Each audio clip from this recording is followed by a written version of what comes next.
Amada congregación y amigos, bienvenidos a nuestro culto Doctrina para la Vida de nuestra Iglesia Comunidad de Gracia.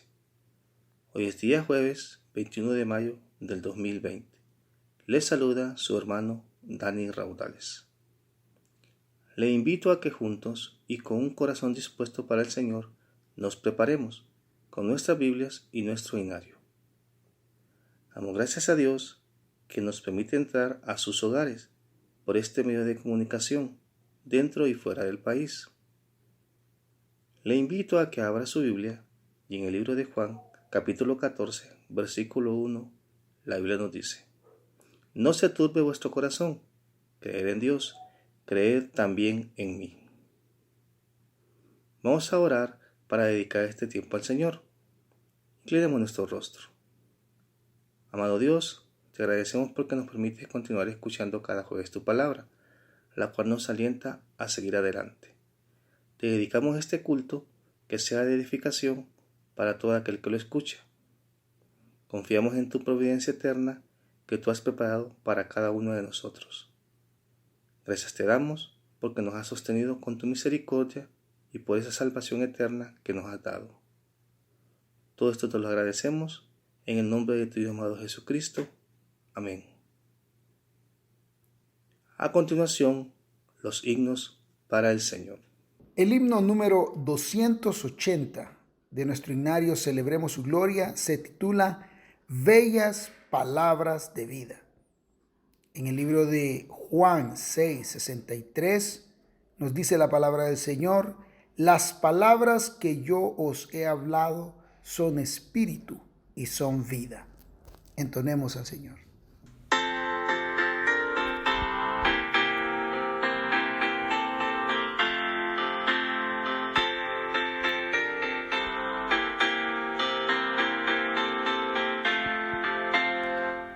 Cántamelas otra vez, bellas palabras de vida. Hallo en ellas mi gozo y luz, bellas palabras de vida. Sí, de luz y vida, son sostén y guía. Qué bellas son, bellas palabras de vida. Qué bellas son,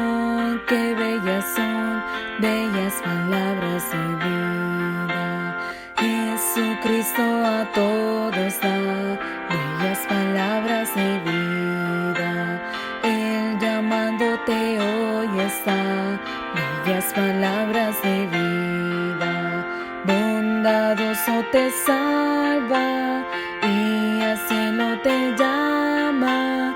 Qué bellas son, bellas palabras de vida. Qué bellas son, bellas palabras de vida. Grato el cántico sonará, bellas palabras de vida. Tus pecados perdonará, bellas palabras de vida. Sí, de luz y vida, son sostén y guía. Qué bellas son, bellas palabras de vida. Qué bellas son, bellas palabras de vida. Ahora entonaremos el himno número 378 del himnario Celebremos su Gloria, titulado Noble sostén. El Señor sostiene a los justos, dice el Salmo 37:17. Cantemos al Señor con gozo.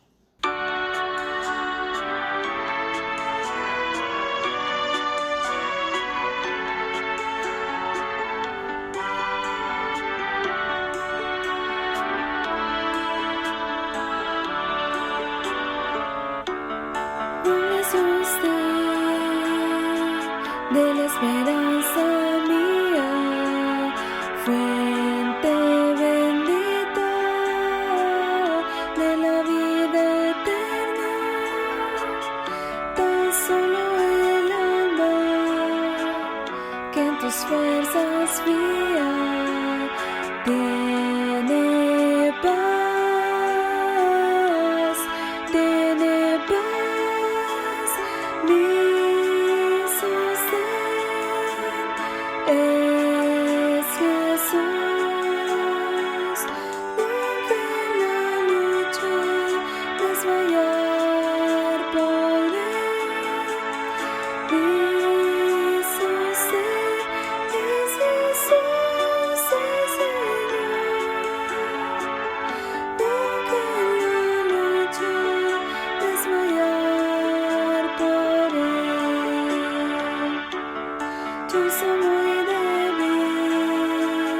pero en ti soy fuerte.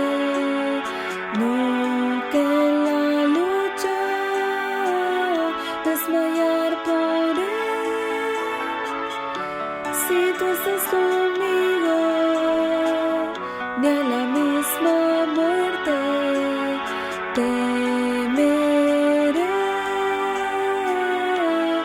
temeré. Mi sostén es Jesús. Nunca en la lucha desmayar por él. Mi sostén es Jesús, el Señor. Nunca en la lucha desmayar por él. Toda esta lucha, difícil la tarea, mas tú me dotas de tu gran poder. Mi espíritu renuevas con la idea nueva de vencer, de vencer. Aleluya, aleluya. Nunca en la lucha desmayar por él. Aleluya, aleluya. Nunca en la lucha desmayar por él. La palabra del Señor dice en el Salmo 68:19, bendito el Señor, cada día nos colma de beneficios. El himno número 368 se titula Día en Día. Entonemos al Señor.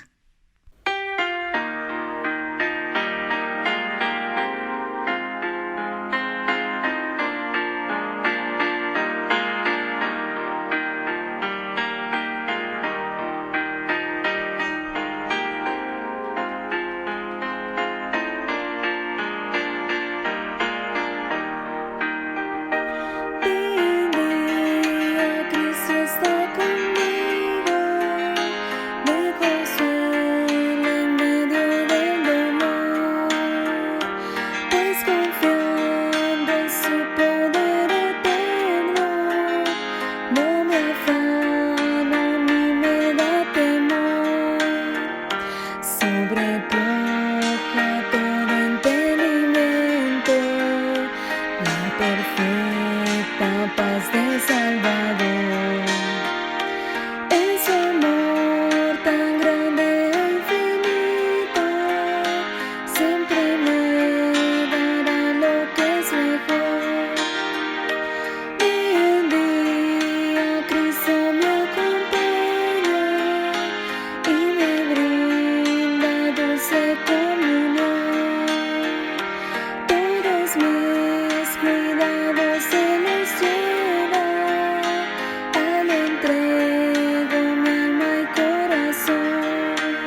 Continuando con nuestro culto, vamos ahora al segmento de Noticias del Fin.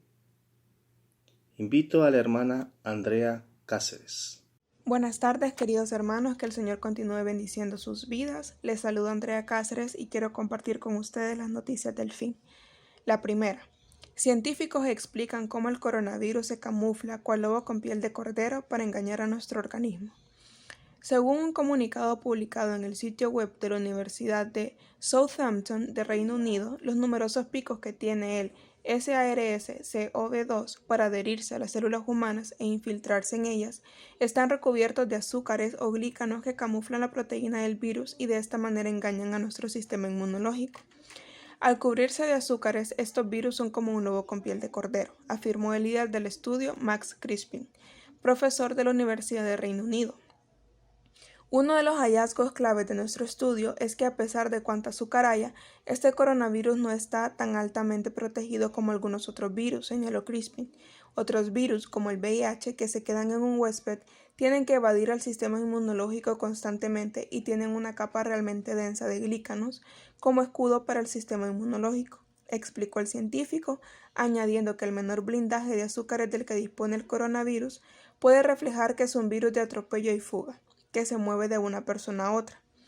A partir de estos datos, Crispin precisó que la menor densidad de glícanos significa que hay menos obstáculos para que el sistema inmunológico neutralice el virus con anticuerpos, y este es un mensaje muy alentador para el desarrollo de una vacuna, afirmó. Inteligencia de Estados Unidos advirtió sobre el contagio en China desde noviembre. El Centro Nacional de Inteligencia Médica del Ejército de Estados Unidos compiló en noviembre un informe de inteligencia en el cual los analistas concluyeron que este podría ser un evento catastrófico, le dijo a ABC News una de las fuentes del reporte del NCMI. La fuente también le indicó al medio que el informe luego fue expuesto múltiples veces a la Agencia de Inteligencia de la Defensa, el Estado Mayor Conjunto del Pentágono y la Casa Blanca. CNN está buscando una respuesta del Consejo de Seguridad Nacional de la Casa Blanca y el Pentágono. Tanto el Pentágono como la Dirección de Inteligencia Nacional y el Consejo de Seguridad Nacional de la Casa Blanca se negaron a hacer comentarios para ABC News. El gobierno de Donald Trump ha enfrentado múltiples críticas por no responder lo suficientemente rápido para contener el nuevo coronavirus en Estados Unidos, país que ahora tiene la mayor cantidad de casos confirmados a nivel mundial. El informe de inteligencia es el indicio más reciente de que la administración Trump recibió advertencia previa al virus mucho antes de que se confirmara el primer caso en Estados Unidos a finales de enero. Trump ha elogiado en repetidas ocasiones los esfuerzos de su administración para frenar la propagación del coronavirus en Estados Unidos, señalando su decisión del 31 de enero de restringir los viajes provenientes de China. Pero el mandatario inicialmente minimizó la gravedad del COVID-19 y ha insistido reiteradamente en que nadie predijo una crisis pandémica como la causada por el coronavirus. Pero The Washington Post informó que Trump y el Congreso ignoraron los reportes de las agencias de inteligencia de Estados Unidos que advirtieron sobre la escala y la intensidad del brote de coronavirus en China. Nuestra tercera, pero no menos importante noticia: no habrá un regreso a la normalidad en el mundo tras la pandemia del coronavirus. La propagación sin precedentes del virus ha paralizado gran parte del planeta, pero podría acelerar la adopción de nuevas tecnologías como los drones, los robots y la inteligencia artificial en los centros de trabajo y los hogares. ¿Podría también amenazar el orden mundial? En una conferencia de prensa en la Casa Blanca, el Dr. Anthony Fauci, el principal experto en enfermedades infecciosas de la nación, dijo que podría no haber un regreso a la normalidad después de que termine la pandemia del coronavirus. Si un regreso a la normalidad significa actuar como si nunca hubiera existido una pandemia de coronavirus, no creo que eso vaya a suceder, dijo Fauci. ¿Cómo será la vida después de que el virus desaparezca? Provocará un cambio permanente en la forma en que vivimos, en la forma en que nos comunicamos, compramos, viajamos y nos entrenamos.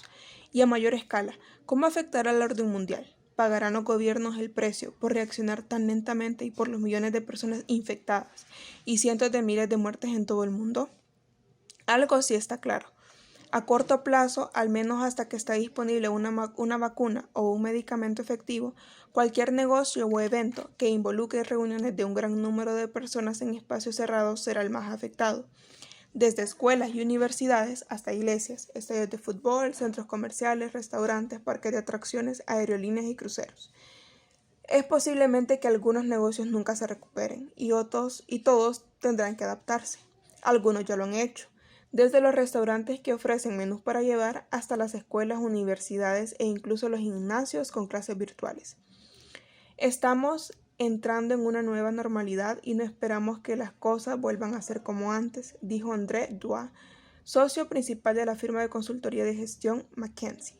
Es probable que las conferencias virtuales se adopten de forma más generalizada, como un reemplazo divertido, más barato y menos engorroso de las reuniones personales. Más personas comenzaron a utilizar el software de videoconferencia Zoom en los primeros 2 meses del 2020 que en todo el 2019. Las mascarillas faciales pronto pueden convertirse en el último grito de la moda en Estados Unidos, como lo han sido durante mucho tiempo en muchos países de Asia. Israel planea adaptar los datos de ubicación de telefonía celular que utilizan sus servicios de inteligencia para monitorear terroristas, para hacer un seguimiento de contactos de las personas expuestas a portadores del virus. Una empresa china, Zhikling, ya está ofreciendo productos de seguridad inalámbrica de alta definición 4G en Estados Unidos que se pueden utilizar para la vigilancia de oficinas con el propósito de controlar la historia clínica de las personas que ingresan a los edificios. Los gobiernos tendrán que aceptar un papel más activo en la economía. Deben considerar los servicios públicos como inversiones en lugar de pasivos y buscar formas de hacer que los mercados laborales sean menos inseguros, añadió. Queridos hermanos, sabemos que las cosas cada día van empeorando, pero también tenemos la plena confianza de que Dios está al mando. Y ya que Dios está al mando, esto significa que Él viene por segunda vez y viene pronto. Que el Señor lo bendiga. Gracias, hermana Andrea Cáceres. Comenzamos nuestro segmento de información. Por favor, les solicito tomar nota de cada punto que a continuación detallamos. Si usted ha sido parte de nuestra audiencia y quiere enviar un corto video de saludo en donde se cuente su experiencia por los cursos virtuales que hemos transmitido, envíe el video al número de celular 95 79 44 10.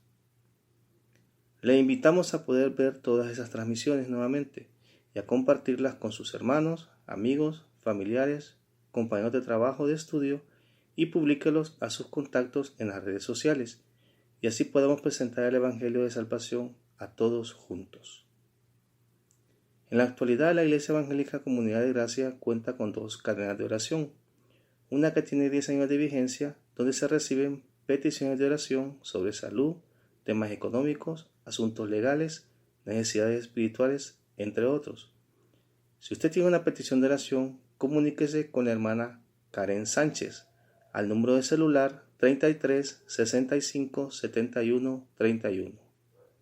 La otra cadena de oración surge por la emergencia del COVID-19.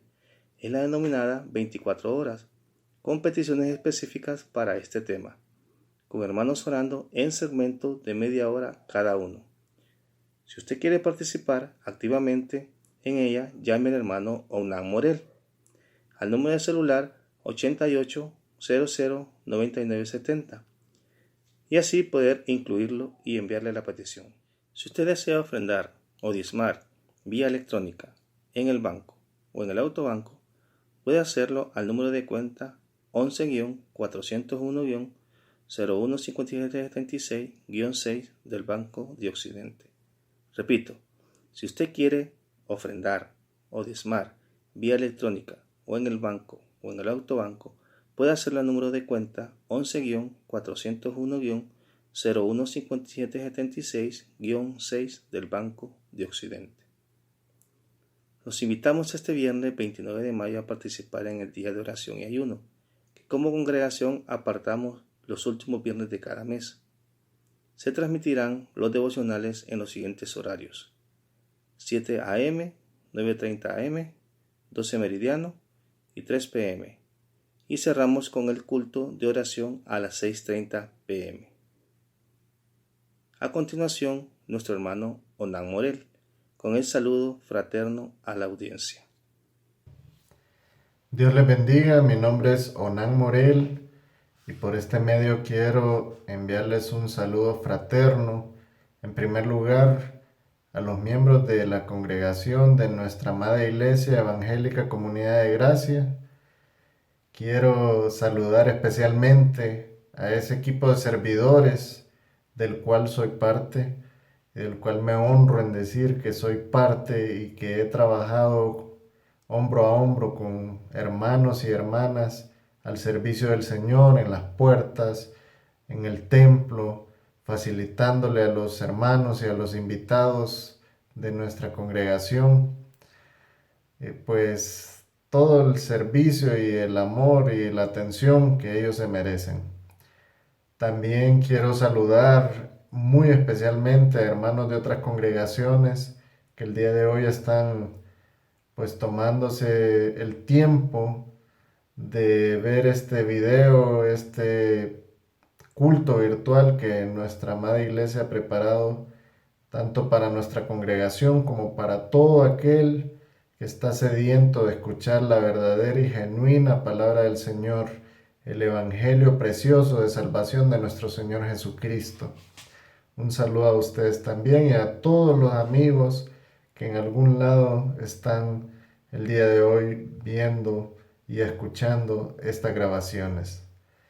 En la palabra del Señor podemos encontrar en la segunda epístola a Timoteo, en el capítulo 4, el apóstol Pablo le da esta recomendación a Timoteo, y esta recomendación además de Timoteo, pues a toda la iglesia nos es útil y nos es vigente también. Vamos a leer el capítulo 4, versículo 1 y 2. Segunda epístola a Timoteo. Te encarezco delante de Dios y del Señor Jesucristo, que juzgará a los vivos y a los muertos en su manifestación y en su reino, que prediques la palabra, que instes a tiempo y fuera de tiempo, redarguye, reprende, exhorta con toda paciencia y doctrina. Hermanos, estamos llamados a estar predicando la palabra del Señor permanentemente, a tiempo y fuera de tiempo, como dice la misma palabra.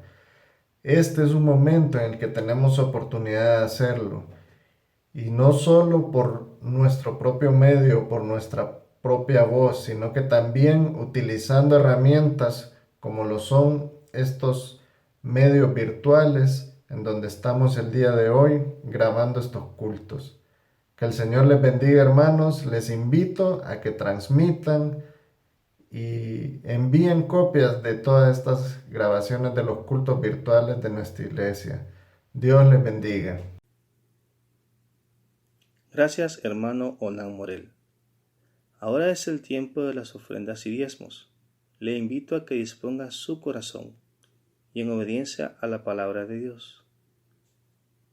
La Biblia nos dice en la segunda epístola de Corintios, capítulo 9, versículo 7. Cada uno dé como propuso en su corazón, no con tristeza ni por necesidad, porque Dios ama al dador alegre. Vamos a orar. Señor, venimos delante de tu presencia para presentar nuestras ofrendas y diezmos. Gracias te damos porque tú has proveído para cada uno de nosotros, conforme a tus riquezas en gloria. Te pedimos por nuestros hermanos que en este momento no tienen. Ayúdanos a ser un canal de bendición para sus vidas en estos momentos difíciles. Llévanos a hacer tu voluntad. Gracias te damos por aquellos hermanos que están depositando sus diezmos y ofrendas, para que tu obra siga adelante y que muchos sean alcanzados para tu gloria. Todo esto te lo pedimos en el nombre de tu amado Jesucristo. Amén. Continuamos con la lectura del material de edificación y se titula ¿Quién fue el apóstol Pablo? Misionero, evangelista, pastor, maestro extraordinario, predicador elocuente, plantador de iglesias, estratega y visionario. Quizás después de nuestro Señor Jesucristo es el líder más influyente de toda la historia de la humanidad. Sin embargo, sobre todo, fue alguien que amó profundamente a Cristo en respuesta al Evangelio. Me refiero a Pablo, el perseguidor convertido en defensor de la fe, que asolaba, fue usado por Dios para escribir 13 de los libros del Nuevo Testamento y llevar el Evangelio a multitudes. Se ha escrito mucho sobre este hombre. Resumir su vida es todo un reto. Sin embargo, veamos a continuación lo más importante a saber sobre él. De perseguidor a apóstol. Pablo nació en la ciudad de Tarso de Cilicia, en la actual Turquía, en una familia judía, siendo ciudadano romano de nacimiento. Se cree que su padre fue un fariseo perteneciente a la tribu de Benjamín. Filipenses 3, del 5 al 6, nos dice: circuncidado al 8º día, del linaje de Israel, de la tribu de Benjamín, hebreo de hebreos, en cuanto a la ley, fariseo, en cuanto a celo, perseguidor de la iglesia, en cuanto a la justicia que es en la ley, irreprensible. Su nombre Pablo significa pequeño. En el siglo II, un escritor lo describió como un hombre pequeño de estatura, con cabeza calva y piernas encorvadas, con su cuerpo en buen estado, lleno de cordialidad. Su nombre hebreo era Saulo. Después de Pentecostés, la influencia del cristianismo se extendió por Jerusalén, el poderoso testimonio de Esteban y otros creyentes tuvo tal impacto que llevó a alterar a las autoridades religiosas judías. Esto despertó la persecución contra la iglesia en la cual participó Pablo. Lucas relata, en Hechos 8:3, y Saulo asolaba a la iglesia, y entrando casa por casa arrastraba a hombres y a mujeres, y los entregaba en la cárcel.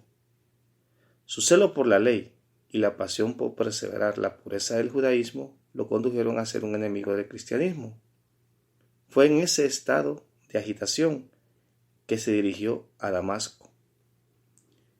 En Hechos 9, del 1 al 2, nos dice: Saulo, respirando aún amenazas y muerte contra los discípulos del Señor, vino al sumo sacerdote y le pidió cartas para la sinagoga de Damasco, a fin de que si hallase algunos hombres o mujeres en este camino, los trajese presos a Jerusalén. Sin embargo, el asolador desconocía que su viaje sería divinamente interrumpido. Hechos 9, del 3 al 5 nos dice: mas yendo por el camino, aconteció que al llegar cerca de Damasco, repentinamente le rodeó un resplandor de luz del cielo, y cayendo en tierra oyó una voz que le decía: Saulo, Saulo, ¿por qué me persigues? Él dijo: ¿quién eres, Señor? Y le dijo: yo soy Jesús a quien tú persigues. Dura cosa te es dar coces contra el aguijón. Este encuentro cerró la puerta de la persecución que llevaba a cabo y abrió la puerta de un servicio ejemplar a Cristo por el resto de su vida. El perseguido salvó a su perseguidor y lo convirtió en su mensajero, un apóstol. Primera de Corintios del 9, del 1 al 2 nos dice: no soy apóstol, no soy libre, no he visto a Jesús el Señor nuestro, no sois vosotros mi obra en el Señor. Si para otros no soy apóstol, para vosotros ciertamente lo soy, porque el sello de mi apostolado sois vosotros en el Señor. De ahí en adelante inicia la vida de Pablo, una trayectoria de entrega a su Salvador. Pablo entendió lo que significaba ser un prisionero de Cristo. Dominado por el amor de Cristo, toda Asia y Europa fueron llenas del Evangelio a través del ministerio y liderazgo de este hombre. Como indica el pastor MacArthur, Pablo fue único en la historia de la redención, responsable de la difusión inicial del mensaje del Evangelio por todo el mundo gentil. Pablo mismo testificó sobre la causa de su entrega y autotrabajo por el Evangelio. Segunda de Corintios 5, del 14 al 15 nos dice: porque el amor de Cristo nos constriñe, pensando esto, que si uno murió por todos, luego todos murieron. Y por todos murió, para que los que viven ya no vivan para sí, sino para aquel que murió y resucitó por ellos. Aquí tenemos a un hombre dominado por el amor de Cristo, la experiencia de salvación que tuvo, y el ser objeto del amor y la gracia del Hijo de Dios fueron el motor de su entrega absoluta a la causa de su Señor como lo escribió a los Gálatas. Con Cristo estoy juntamente crucificado, y ya no vivo yo, mas Cristo vive en mí. Y lo que era vivido en la carne, lo vivo en la fe del Hijo de Dios, el cual me amó y se entregó a sí mismo por mí. La historia nos cuenta que Pablo murió al ser ejecutado en el año 66 después de Cristo, en medio de la persecución del emperador Nerón contra la iglesia. No obstante, su actitud de servicio a la iglesia aún sirve de estímulo y exhortación para los cristianos de todas las épocas. La extraordinaria vida de Pablo a favor del Evangelio, sus constantes padecimientos por causa del mensaje de la cruz y su resolución a morir por proclamar a Cristo, fueron muestra del amor del apóstol por su Rey y Señor. De esa manera Pablo nos modela cómo luce una vida entregada a la causa de Cristo para la gloria de Dios. Tú y yo, como Pablo, somos personas comunes y corrientes. Sin embargo, cuando entregamos nuestra vida a Cristo, podemos ver cuán maravilloso puede ser su poder, gracia y bondad, al usarnos como instrumentos para alcanzar con el Evangelio a otros. Pasamos ahora con el segmento Eventos Finales, con nuestro amado pastor Julio Durón, con el tema La doctrina del arrebatamiento. Muy buenas tardes, queridos hermanos. Aquí nos encontramos un jueves más en este precioso culto de Doctrina para la Vida, donde aprendemos doctrina para la vida.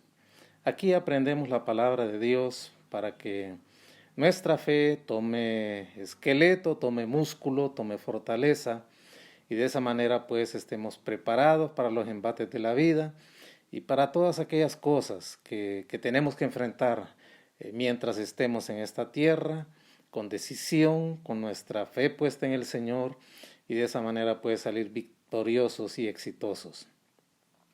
Doy la más cordial bienvenida a todos ustedes, a los que son de la Iglesia Evangélica Comunidad de Gracia, como hermanos queridos de otras congregaciones. Ya tienen varias semanas de estar con nosotros a través de estos cultos virtualizados, que son de una gran bendición. Recibe usted la gracia de Dios, gracia y paz del Señor, allí en su hogar, en su pueblo, en su ciudad, en el país donde nos escuche, sea tarde, mañana y noche o noche, reciba nuestro saludo. Y esperamos que usted saque el mejor provecho de estos estudios. Siempre tengo una Biblia a mano, tengo una libreta donde apuntar, y de esa manera, pues, bajo la conducción del Espíritu Santo, poder tener el mejor aprovechamiento de estos estudios. Siempre desde que inició este culto hemos tenido el tema escatológico, que ya pronto llegaremos a conclusión. Hemos llevado lecciones de escatología, alrededor de 43 lecciones, nos faltan 3 todavía para terminar este curso, pero hemos hecho una pausa para estudiar algunos aspectos puntuales que habíamos estudiado, como el tema del arrebatamiento, que nos ha estado ocupando desde que iniciamos esta virtualización de este culto. Así pues que para mí es un gozo, una alegría poder compartir con ustedes. Espero que esté bien, que esté saludable, que esté llevando todas las medidas de bioseguridad en casa, que salga solo cuando le toca, y que no tenga miedo, que no tenga temor. Ese es mi anhelo, verle gozoso, alegre, esperando en el Señor, confiando en que el Señor lleve el timón de toda esta situación, y en su gracia, en su misericordia, pues vamos a ser preservados. Que no le falte el alimento en casa, que tenga siempre algo que llevarse a la boca y que compartir con el que no tiene, y que pueda conservar su empleo también en esta situación difícil, y rinda el ingreso en casa. Que Dios le bendiga, realmente ese es nuestro deseo, nuestra oración para todos nuestros oyentes. Y le voy a rogar inclinar su rostro ahí donde está, para dedicar este tiempo de estudio y ponerlo en las manos del Señor. Amado Dios, te damos gracias infinitas por la bendición de poder llegar a tu pueblo a través de este culto virtual. Guíanos con el magisterio de tu Santo Espíritu. Ilumínanos, ayúdanos a comprender esta esperanza inmediata, cuál es el arrebatamiento, y a tener esa firme esperanza cada día en medio de una situación y de un mundo caído que va en deterioro, Padre, y que va en caída libre hasta el día que tú regreses. Ayúdanos a tener esta firme esperanza, Padre, que es como nuestra graduación, como el clímax de nuestra redención. El día que vengas en las nubes a llevar a tu iglesia para estar en tu misma presencia, para luego pasar a tu tribunal donde recibiremos los galardones y los premios. Así oramos pidiendo tu conducción, tu bendición y tu iluminación a través de este estudio en el bendito nombre de Jesús. Amén. Muy bien, abra su Biblia. Pensamos darle término a esta el primer texto que es base para la doctrina del arrebatamiento, que es 1 Tesalonicenses 4, del 17 al 18, que voy a leerlo de nuevo para usted, del 13 al 18. Tampoco queremos, hermanos, que ignoréis acerca de los que duermen, para que no os entristezcáis como los otros que no tienen esperanza. Porque si creemos que Jesús murió y resucitó, así también traerá Dios con Jesús a los que durmieron con él, en él. Por lo cual os decimos esto en palabra del Señor, que nosotros que vivimos, que habremos quedado hasta la venida del Señor, no precederemos a los que durmieron, porque el Señor mismo, con voz de mando, con voz de arcángel, con trompeta de Dios descenderá del cielo, y los muertos en Cristo resucitarán primero. Luego nosotros, los que vivimos, los que hayamos quedado, seremos arrebatados juntamente con ellos en las nubes, para recibir al Señor en el aire, y así estaremos siempre con el Señor. Por tanto, alentaos los unos a los otros con estas palabras. Siempre hacemos un pequeño repaso para conectarnos con el estudio anterior. De hecho, usted puede entrar a este sitio y obtener todos los estudios que hemos venido dando los días jueves, igual con los otros cultos, como el culto de oración, que es el viernes, y el culto dominical, que también está ahí los estudios disponibles. Para que si usted quiere hacer un repaso, usted puede descargarlo sin problema. Estos versos del 13 al 18 nos muestran que a pesar de que el ministerio del apóstol Pablo fue muy breve en Tesalónica, sus habitantes albergaron la esperanza del regreso del Señor y lo esperaban en cualquier momento. Vivían con esa expectación constante de su venida y lo hacían con amor y con entusiasmo, esperaban la manifestación de Cristo. Ellos sabían que este evento era lo que ellos anhelaban, poder participar del gozo de su venida. Y tenían algún grado de preocupación por algunas persecuciones que estaban padeciendo, que según ellos les podían afectar la participación en ese gozo. Y también habían algunos que habían partido con el Señor, creyentes, y ellos creían que se iban a perder este acontecimiento y por lo tanto estaban confusos. Y también ellos sentían mucho dolor al pensar que esos que ya habían partido con el Señor se iban a perder este evento. Y también esperaban que ese regreso del Señor pues les pudiera librar de la situación de calamidad y de persecución que estaban esperando. Así en el verso 13 destaca esa frase, los que duermen. Hemos visto que el sueño es un eufemismo, es decir, una manera de enfocar de una manera más suave el término muerte, que habla del estado del cuerpo que se muere, es decir, que deja de vivir, pero no así el alma, que va a la presencia del Señor. Eso está bien claro. Y vimos que ese término lo utilizó el Señor cuando resucitó a la hija de Jairo y también cuando Esteban fue apedreado, ahí en el libro de Hechos. Es más, en los evangelios se vuelve a mencionar mucho ese término. Por ejemplo, en la resurrección de Lázaro se menciona también ese eufemismo, los que duermen.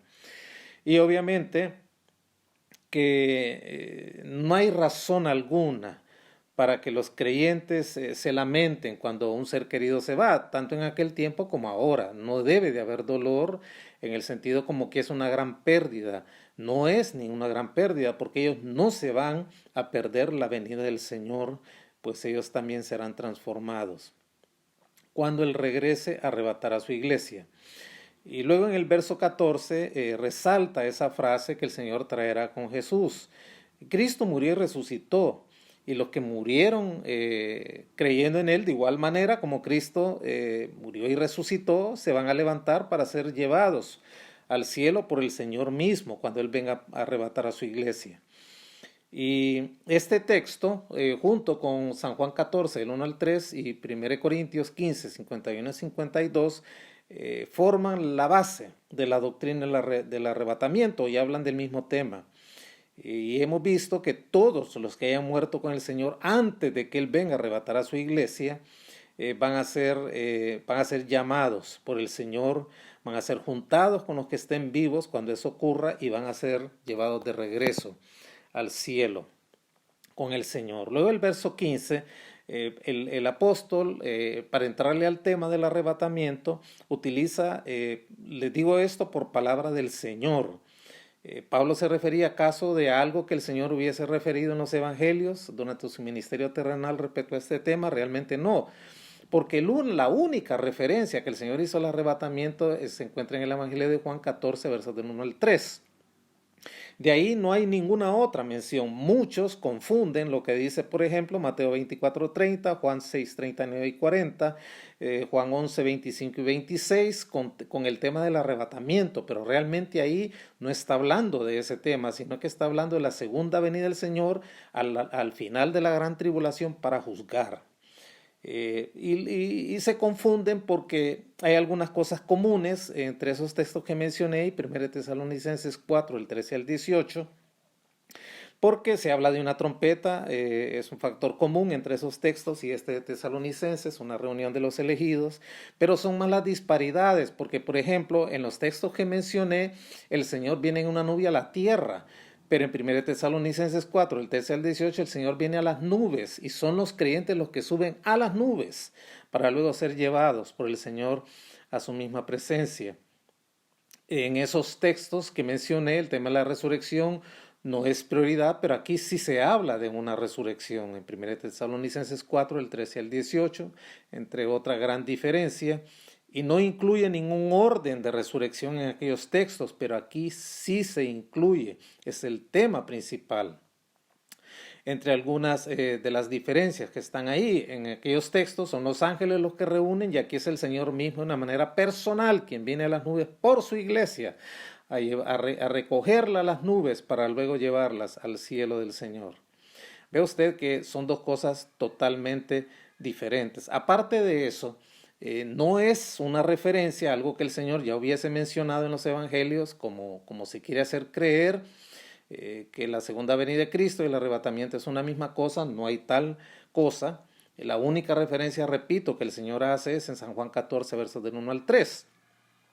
Porque el arrebatamiento es un misterio que el Señor reveló, una verdad oculta, nunca mencionada en el Antiguo Testamento, sino hasta ese momento que el apóstol Pablo recibe esta revelación directa de Dios y les está enseñando esta doctrina.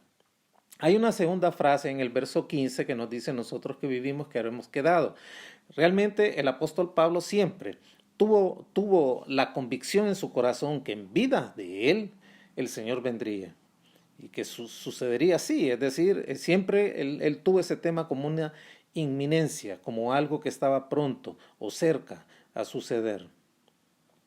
Y los creyentes que murieron antes del arrebatamiento serán levantados, resucitados y transformados, igual los que estén vivos cuando el Señor venga a recoger a su iglesia en el rapto, pues también serán transformados. Luego el verso 16 nos muestra que el Señor mismo descenderá.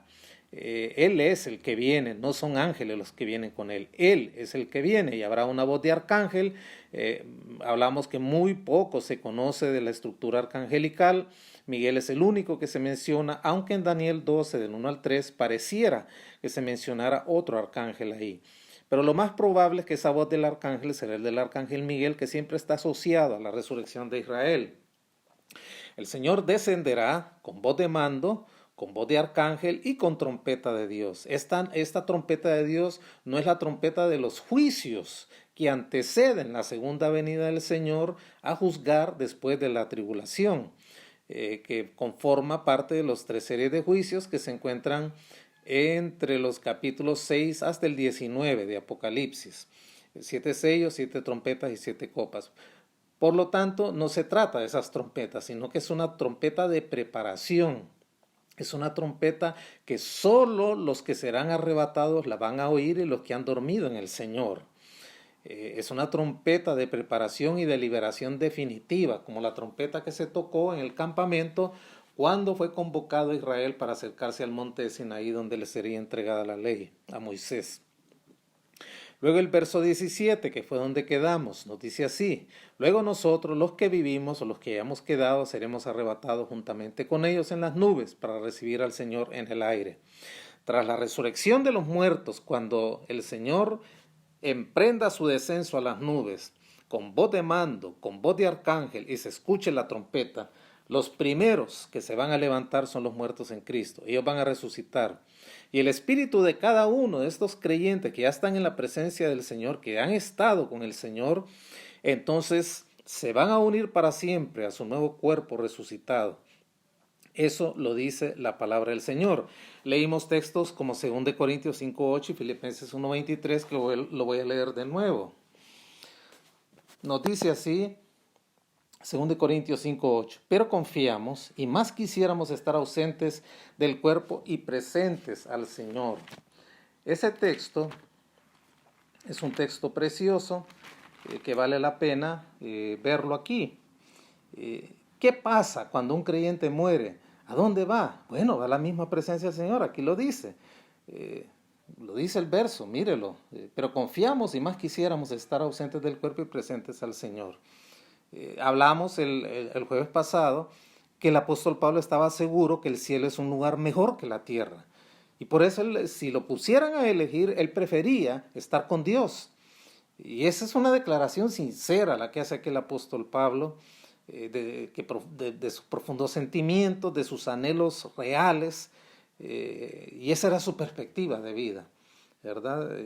Yo quisiera estar ausente del cuerpo y presente al Señor, o sea, yo ya quiero estar en la presencia del Señor, es decir, si a mí me tocara escoger, yo preferiría morir y a irme con el Señor. Entonces, eso es lo que ocurre ahorita. ¿Dónde están las almas de los que murieron en el Señor? Están en la presencia de Dios, esperando que el Señor descienda con voz de mando, con voz de arcángel y con trompeta de Dios para recibir sus cuerpos de resurrección. Igual lo dice el texto de Filipenses 1:23. Porque de ambas cosas estoy puesto en estrecho, teniendo el deseo de partir con Cristo, lo cual es muchísimo mejor. Dice el apóstol, yo estoy puesto en estrecho. Y hablábamos el jueves pasado un camino donde usted tiene pared a un lado y pared a otra, como la pared de viñas por donde entró el asno de Balán, ¿lo recuerda? Era un camino estrecho de viñas y como él no entendía el direccionamiento del ángel, entonces el animal de carga le comprimía el pie contra una de esas paredes. Es un camino estrecho. Entonces dice el apóstol, yo estoy en ese camino estrecho, yo sé a dónde voy, yo quiero ir a la presencia de Dios, y yo quiero ir hacia ahí. No puedo, no tengo opción, el camino es estrecho y la dirección está clara hacia ahí. Y por eso él dice, yo quiero partir y estar con Cristo. Él sabía, el apóstol Pablo sabía que si él moría, iría a la presencia de Dios, a una comunión completa, consciente, íntima, sin obstáculos, sin distractivo alguno para estar con el Señor. Por eso él dice, es muchísimo mejor. Es decir, es la expresión más sublime que usted pudiera encontrar para definir ese tiempo de ya estar con el Señor. Ve usted qué tremendo pasaje este. Regresemos al texto de Primera de Tesalonicenses 4, del 13 al 18. Vamos a ver ahí. Y luego, los creyentes, esto en cuanto a los que estén, ya hayan pasado la presencia del Señor al momento del arrebatamiento. Ellos están en la presencia del Señor.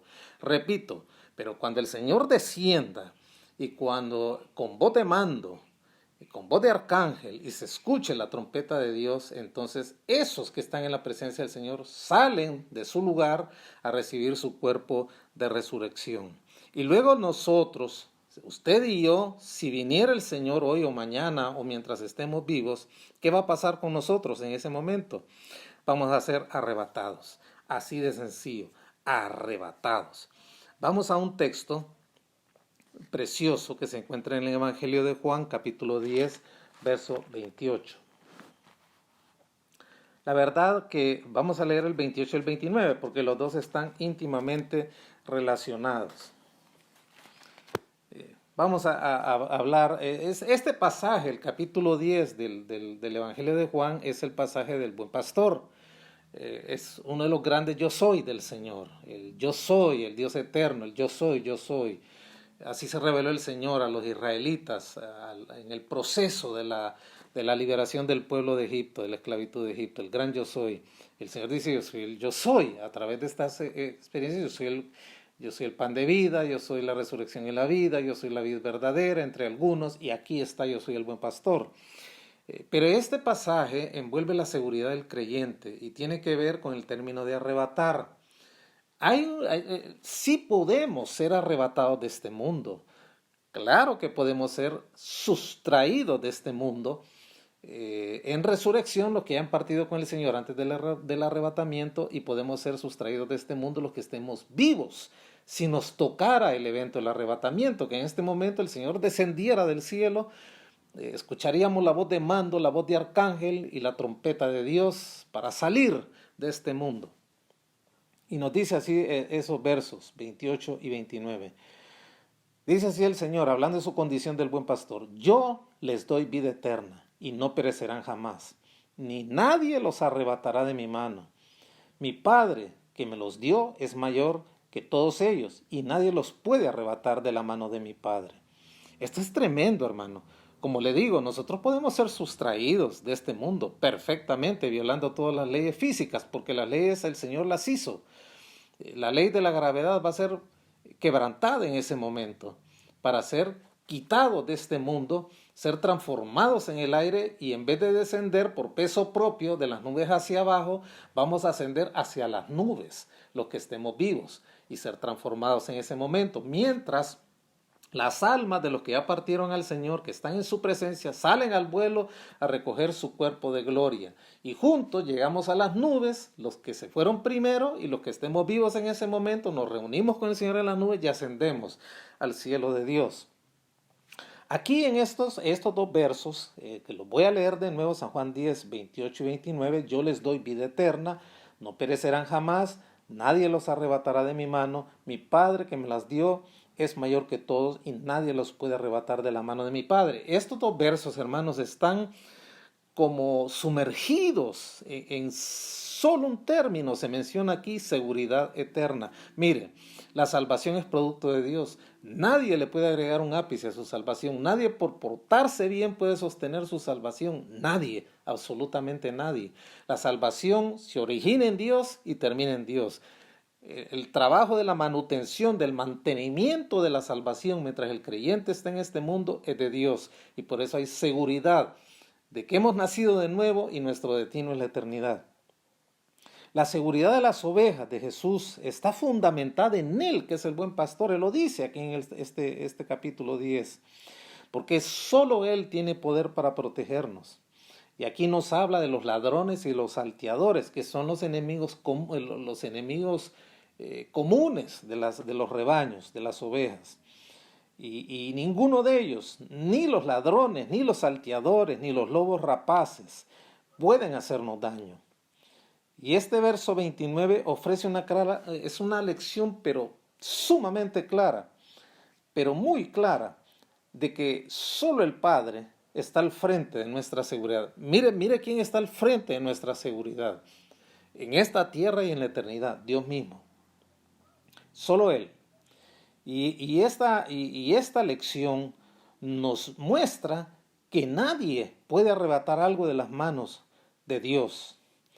Y Él tiene el control de todas las cosas. Mire, el verso 28 nos dice, yo les doy vida eterna y no perecerán jamás. Nadie las arrebatará de mi mano. Nosotros estamos en primer lugar en las manos del Señor, quien dio su vida por nosotros en la cruz del Calvario. Y luego el verso 29 nos dice, mi Padre que me las dio es mayor que todos y nadie las puede arrebatar de las manos de Dios. Primero estamos envueltos dentro de las manos de Cristo.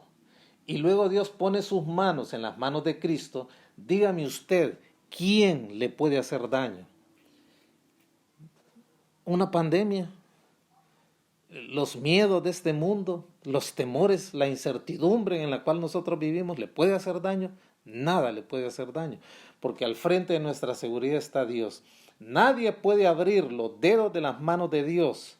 Y si lo pudiera hacer, se va a encontrar con las manos de Cristo y nadie puede abrir las manos de Cristo. Eso es lo que nos dice este pasaje. Nuestra seguridad reside en Dios, en las manos de Cristo primero, y envueltos en las manos de Cristo estamos también en las manos de Dios.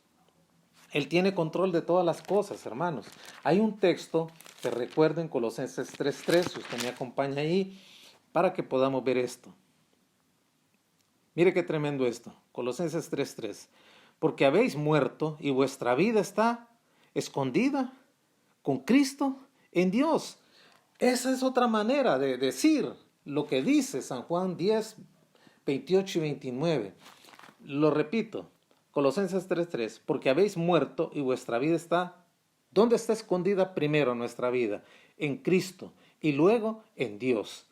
Leo de nuevo el pasaje, Colosenses 3:3, porque habéis muerto y vuestra vida está escondida con Cristo en Dios. Estamos en las manos de Cristo y luego sobre las manos de Cristo, las manos de Dios. Qué tremendo esto. No existe otro pasaje en la Biblia, no lo va a encontrar, ni uno solo, donde se hable de una manera tan clara y con tanta fuerza de la seguridad absoluta y eterna que goza cada hijo de Dios. Por lo tanto, hermanos, pongo este pasaje de fondo para que usted entienda que nuestro proceso de salvación nadie lo detiene. Es decir, nosotros vamos al clímax de nuestra glorificación, el día que Cristo venga a arrebatar a su iglesia. Ese es un evento que nadie lo va a poder impedir. Por eso en este mundo nadie le puede hacer daño. Mira, hermano, unos se van a morir primero, otros después, probablemente yo primero que usted o viceversa, no lo sé. Pero si eso llegara a ocurrir, si nuestra vida física se lograra interrumpir en esta tierra por cualquier razón, nadie nos puede arrebatar de la mano de Cristo, nadie nos puede arrebatar de las manos del Señor. Porque habemos muerto con Cristo, como dice Colosenses 3:3, y nuestra vida está escondida en Cristo, en Dios. Tremendo esto, tremendo.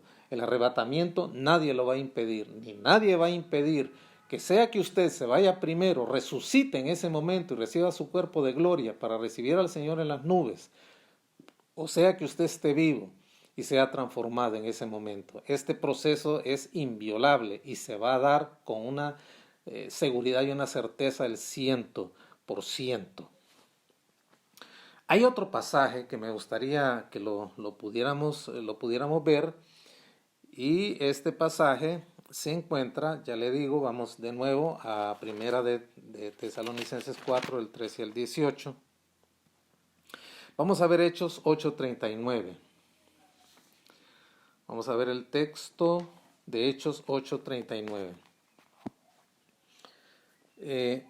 Ahí esta es la experiencia de Felipe. Cuando subieron del agua, es decir, recuerde que Felipe fue guiado por el Espíritu a ponerse al par de la caravana de este funcionario etíope para predicarle el Evangelio. El Evangelio entró al corazón de aquel hombre creyó y le dijo, ¿qué impide que yo sea bautizado? Bueno, y no, la verdad que nada impedía que fuera bautizado, y bajaron a las aguas. Y entonces, una vez que él fue bautizado, el Espíritu Santo arrebató a Felipe. Mire que este es un cuadro, tal vez sencillo. Muchos dirán, bueno, pero no tiene relación con el arrebatamiento escatológico. Tal vez no. Pero fíjese que aquí hay un principio. A esa caravana, porque este etíope no iba solo, es decir, estos hombres no iban solos, eran hombres importantes, ejercía casi el cargo de un primer ministro y obviamente que iba con un gran séquito. Y ahí quedó evidenciado que aquel hombre que se llamaba Felipe, que le había presentado el Evangelio a este funcionario, era un enviado de Dios.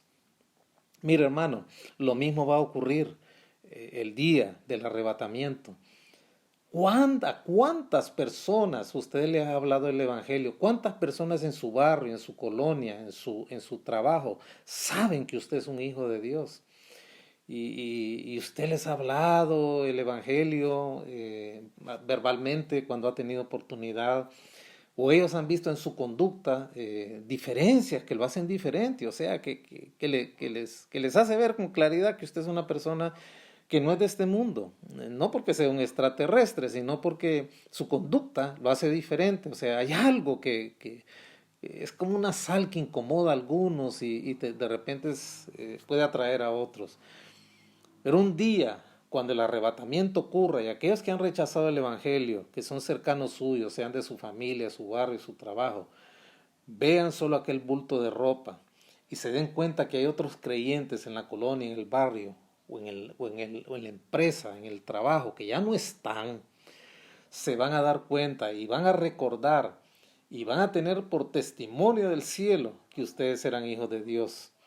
Y van a sentir aquel dolor, aquel vacío de haber rechazado el Evangelio y darles de la gracia a esas personas en ese momento para poder comprender y recibir aquello que rechazaron en algún momento. Esta es una enseñanza tremenda. Cuando subieron del agua, nos dice Hechos 8:39, el Espíritu del Señor arrebató a Felipe y el eunuco no le vio más y siguió gozoso su camino.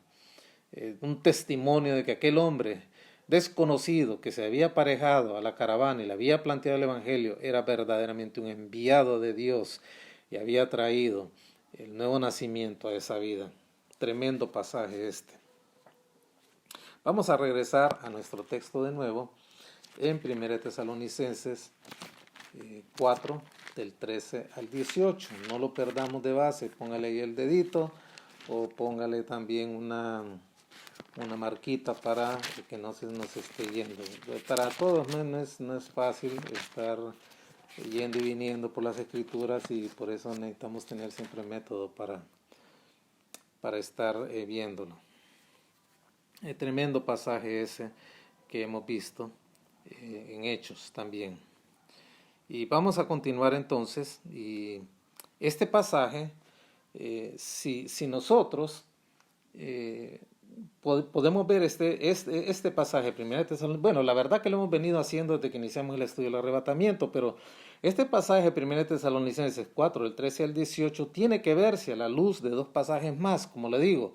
Hay tres pasajes que son básicos, elementales para entender la doctrina del arrebatamiento y por eso elegí primero el texto de 1 Tesalonicenses 4, el 13 al 18, porque es el único que menciona el término arrebatamiento de una manera directa y hace una explicación directa, porque ahí es donde el apóstol Pablo muestra lo que Dios le reveló, que era un misterio. Ahí él desarrolla paso a paso el orden de la resurrección al momento del arrebatamiento.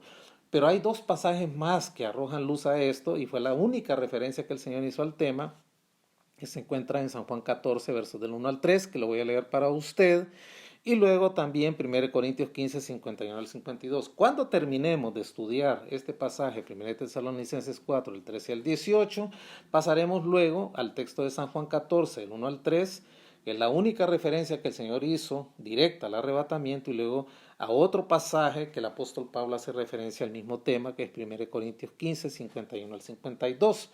Voy a leer estos dos últimos que mencioné. San Juan 14, del 1 al 3. No se turbe vuestro corazón, creéis en Dios, creed también en mí. En la casa de mi Padre muchas moradas hay. Si así no fuera, yo os lo hubiera dicho. Voy pues a preparar lugar para vosotros. Y si me fuere y os prepararé el lugar, vendré otra vez y os tomaré a mí mismo, para que donde yo estoy, vosotros también estéis. Ese texto es una referencia que el Señor hace a este tema. Igual en 1 Corintios 15, 51 al 52, que es el segundo pasaje de las epístolas de Pablo, donde él hace mención del arrebatamiento. Aquí os digo un misterio: no todos dormiremos, pero todos seremos transformados en un momento, en un abrir y cerrar de ojos, a la final trompeta, porque se tocará la trompeta y los muertos serán resucitados incorruptibles y nosotros seremos transformados. Estos dos pasajes, junto con 1 Tesalonicenses 4, el 13 al 18, constituyen la base de la doctrina del arrebatamiento. Ahora bien, el tiempo del arrebatamiento no se puede determinar, y hay que ser sinceros, de una manera concluyente, a partir de 1 Tesalonicenses 4, el 13 al 18. Pero al consultar otros pasajes, como Apocalipsis 3:10 y San Juan 14:3. Y al compararlos con textos como la venida de Cristo para juzgar, que se encuentran en Mateo 13, que lo vamos a estudiar también del 34 al 50, y el 24 del 39 al 44, y Apocalipsis 19 del 11 al 21, vamos a ver qué ocurre. Acompañemos este pasaje, 1 Tesalonicenses 4, del 13 al 18, para ir discerniendo, para ir determinando qué dice la Biblia del tiempo del arrebatamiento. ¿Cuándo ocurre? ¿Ocurre acaso antesito de la segunda venida del Señor, después de la gran tribulación? ¿Ocurre antes de la gran tribulación? Veamos qué luz nos arroja Apocalipsis 3:10. Vamos a buscar ese pasaje en nuestras Biblias. Apocalipsis capítulo 3, verso 10. Vamos a leer ahí. Mire lo que dice este pasaje. Por cuanto has guardado la palabra de mi paciencia, le dice el Señor a la iglesia de Filadelfia. Recuerde que estamos aquí en los mensajes a las 7 iglesias, en el capítulo 3 de Apocalipsis. Este es el caso de Filadelfia, y él le dice, verso 10, capítulo 3, por cuanto has guardado la palabra de mi paciencia, yo también te guardará, subraya en su Biblia, de la hora de la prueba que ha de venir sobre el mundo entero, para probar a los que moran sobre la tierra. Aquí el Señor está haciendo una descripción a Juan, que está recibiendo esta revelación, aquí en este libro de Apocalipsis, o el libro de la revelación, como se le llama también. Aquí el Señor describe un acontecimiento futuro que por un tiempo breve va a someter a prueba al mundo entero. Y sin lugar a dudas que el Señor aquí está hablando de la tribulación.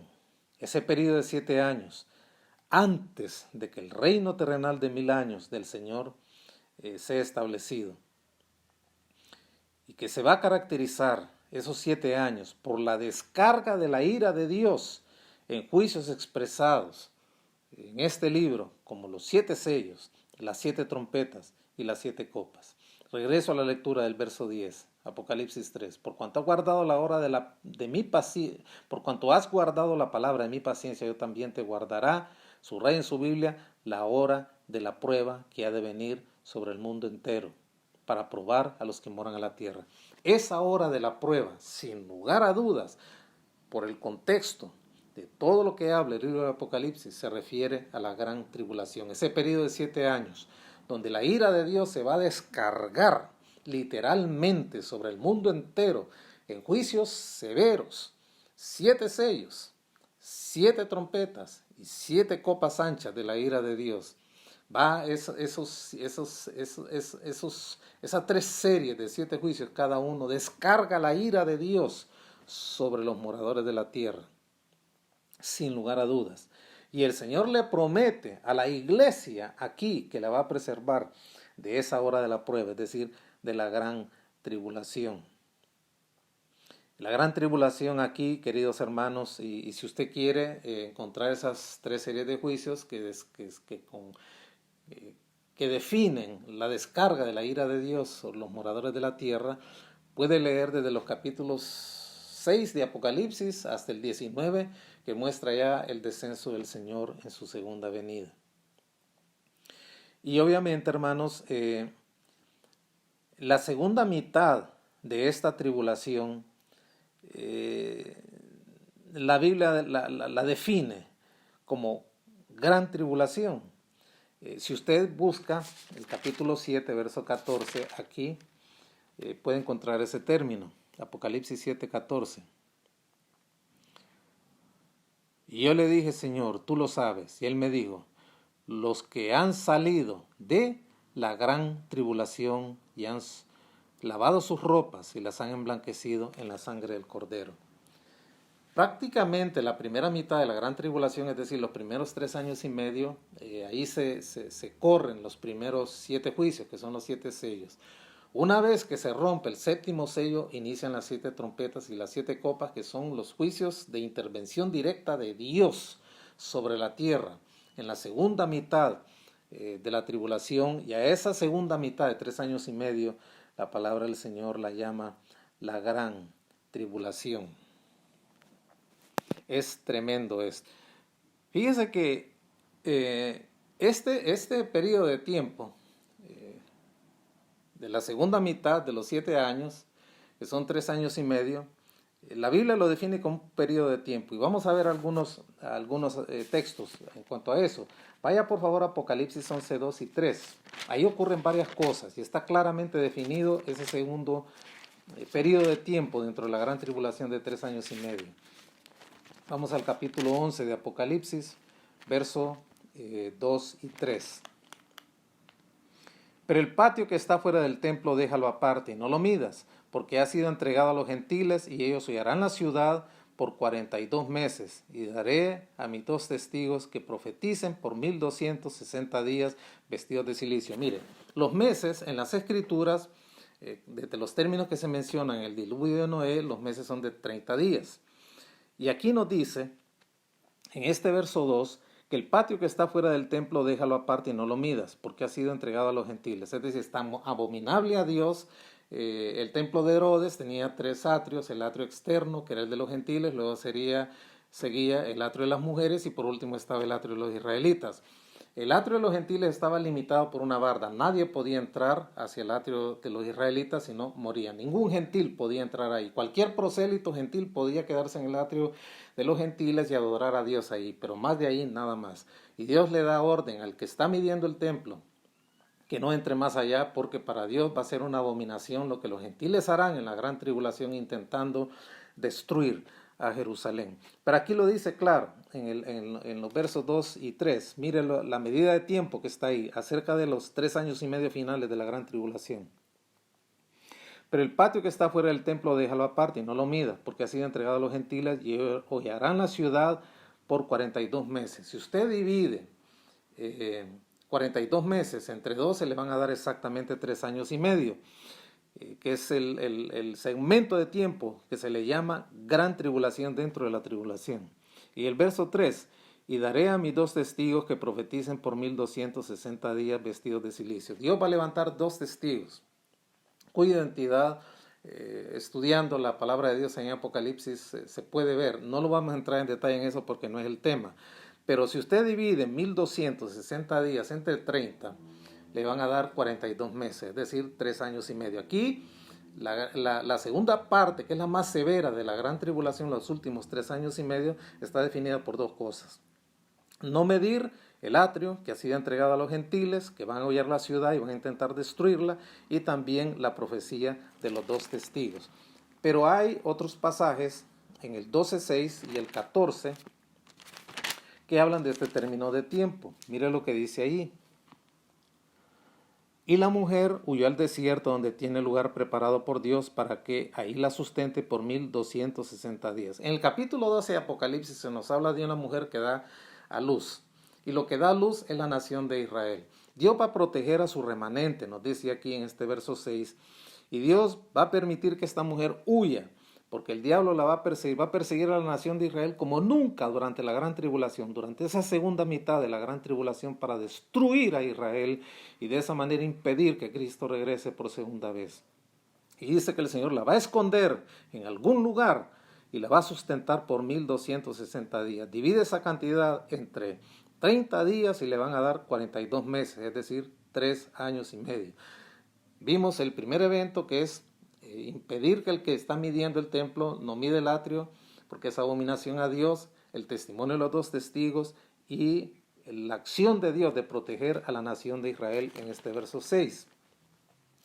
Pero también vamos a ver otro pasaje que se encuentra en el verso 14, ahí del capítulo 12. Por lo cual, alegraos cielos y los que moráis en ellos, ay de los moradores de la tierra y del mar, porque el diablo ha descendido a vosotros con gran ira, sabiendo que tiene poco tiempo.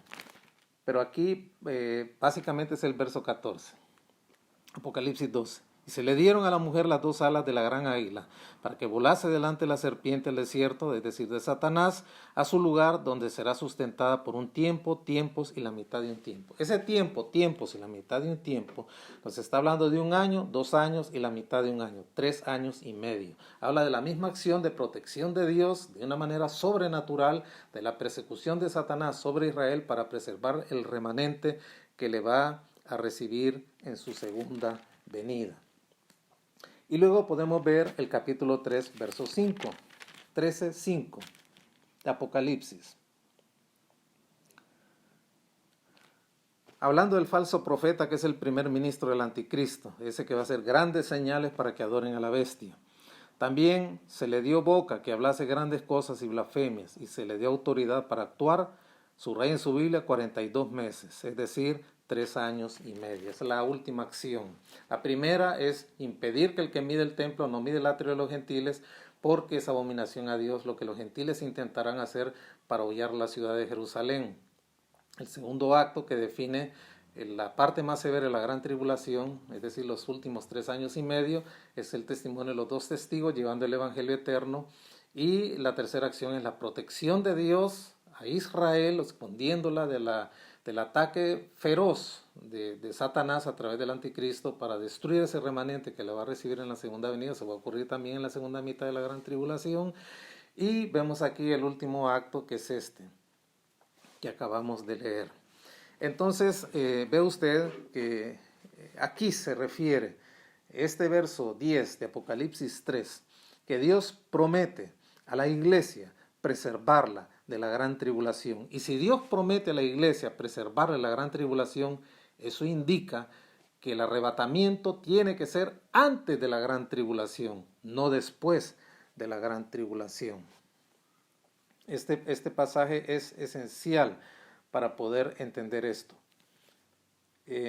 Vamos a ver algo más aquí. Fíjense bien en la lectura del verso 10 de Apocalipsis 3. He aquí yo entrego a Apocalipsis 3:10, perdón. Por cuanto has guardado la palabra de mi paciencia, yo también te guardaré. Esa palabra, guardar, lleva una preposición ahí, guardar de, cuyo significado significa de o fuera de. ¿Guardarte de qué? ¿De qué? ¿O fuera de qué? Obviamente de la gran tribulación, sin lugar a dudas. ¿Y cómo puede guardar Dios a la iglesia de la gran tribulación? Arrebatándola. Así de sencillo. Tiene que ser a través del arrebatamiento. Por lo tanto, el arrebatamiento, según este texto que acabamos de leer de Apocalipsis 3:10, ocurre justo antes de la gran tribulación. Es una promesa de Dios.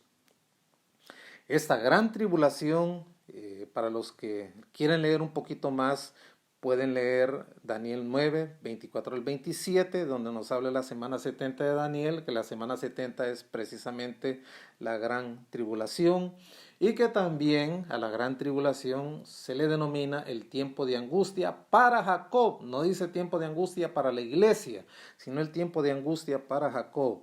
Y eso usted lo puede encontrar en Jeremías 37. Vea usted que en el análisis de este texto de Apocalipsis 3:10 arroja luz hacia el texto de 1 Tesalonicenses 4 del 13 al 18, en el sentido de que ese texto, 1 Tesalonicenses 13 al 18, no define, no aclara el apóstol Pablo cuando ocurre el arrebatamiento. Pero a la luz de Apocalipsis 3:10, donde el Señor promete a la iglesia de Filadelfia guardarla de la hora de la prueba que ha de venir sobre el mundo entero, claramente nos muestra con plena certeza que el arrebatamiento ocurre antes de la gran tribulación. Y concluyo leyendo de nuevo este pasaje de Apocalipsis 3:10, porque me interesa que quede claro. Por cuanto has guardado la palabra de mi paciencia, yo también te guardaré de la hora de la prueba. Hora de la prueba es la gran tribulación, la semana 70 de Daniel, el tiempo de angustia para Jacob. Dios le promete a la iglesia no pasar por la gran tribulación, preservarla, guardarla, y la única manera como Dios puede guardar a su iglesia es sacándola del mundo a través del arrebatamiento antes de que inicie la gran tribulación. Leo de nuevo el pasaje, Apocalipsis 3:10. Por cuanto has guardado la palabra de mi paciencia, yo también te guardaré. ¿De qué? De la hora de la prueba. Te sacaré fuera, te guardaré te apartaré de. Eso es lo que significa aquí. Te guardo de esa hora de la prueba, de la gran tribulación. Te guardo de la hora de la prueba. Por cuanto has guardado la palabra de mi paciencia, yo también te guardaré de la hora de la prueba, que ha de venir, ¿dónde, hermanos? ¿Solo sobre Norteamérica, sobre Centroamérica, sobre Sudamérica, sobre Europa? No, sobre el mundo entero, dice la palabra de Dios. Muy bien, quedamos aquí. El próximo jueves vamos a continuar ubicando el tema del arrebatamiento, es decir, ¿dónde ocurre el arrebatamiento?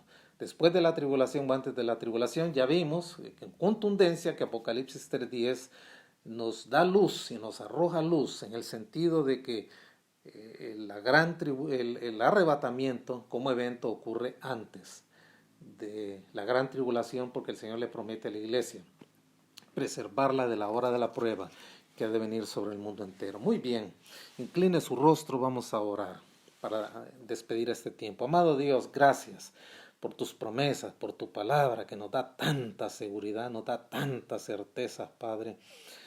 Gracias, Señor, porque podemos pasar este tiempo de pandemia, de dificultad, donde nos han cambiado la vida, costumbres, enfoques, todo en el mundo está cambiando y así va a quedar.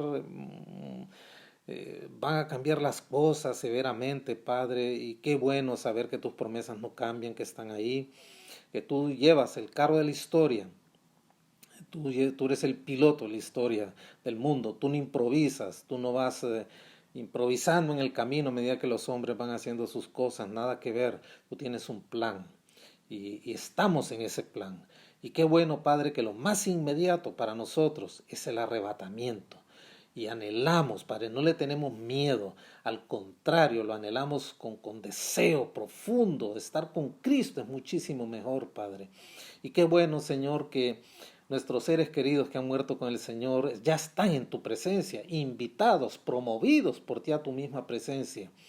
Y un día, Señor, el día que vengas a arrebatar a la iglesia, cuando desciendas del cielo a las nubes, con voz de mando, con voz de arcángel, y escuchemos la trompeta de Dios, esos que se fueron con el Señor y que ya están en tu presencia saldrán a recibir sus cuerpos de gloria en el aire, Padre, y nosotros seremos quitados de esta tierra y nuestros cuerpos físicos corruptibles, Señor, se van a vestir de inmortalidad, de un nuevo cuerpo, y junto con aquellos nuestros que se fueron primero en el Señor, nos reuniremos en el aire, en el ascenso, junto a los dos grupos, a encontrarte en las nubes para luego tú nos lleves al cielo de Dios.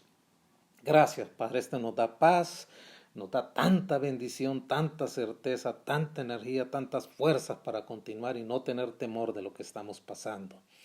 Bendice a tu iglesia, bendice a nuestros oyentes, bendice a estos cultos virtuales, permite que se propaguen como pólvora, Padre, y nuestros hermanos se animen a recomendarlos a otros y otros reciban estas enseñanzas que traigan sólida esperanza, fe y bendición a sus vidas.